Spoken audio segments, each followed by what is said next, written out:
Salam, hörmətli abituriyentlər. Mən MHM Tədris Mərkəzinin tarix müəlliməsi Süreyya Allahverdiyeva. Hörmətli abituriyentlər, bu rəqəmlər sizə nəyi xatırladır? Belə ki, biz tarix fənnində rəqəmlərlə oynayaraq, onların yerlərini dəyişdirərək tarixi prosesləri daha rahat yadda saxlaya bilərik. Məsəl üçün, 1804 rəqəmi deyəndə və 1840 rəqəmi deyəndə mənim yadıma birinci komendantlıq düşür. Belə ki, 1804-cüdə ilk dəfə xanlıq olaraq Gəncə xanlığında komendant idarə sistemi yaradıldı.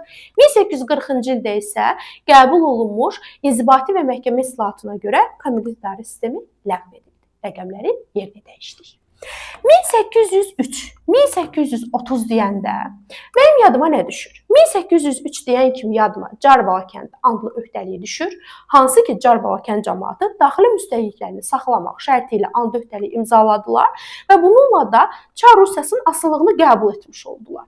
Və rəqəmlərin yerini dəyişəndə 1830-cu ildə and öhdəliyinin tələblərini ödəmədiklərini bəhanə edən Çarlıq Rusiyası Carbala-Kənd daxili müstəqilliyini ləğv etdi. Bu da Carbala-Kəndə komendant idarə sistemi əleyhinə ilk üsyanın baş verməsinə səbəb oldu. Yəni, komendantlıq dövründə baş verən 1830-cu il üsyanları ilk Carbala-Kənd üsyanıdır, daha sonra digərləri baş verir. Bəs 1917-1971-ci il rəqəmləri bizə nəyi xatırladır? Bu isə hamımıza çox lazım olan su ilə bağlı bir məsələ ola bilər.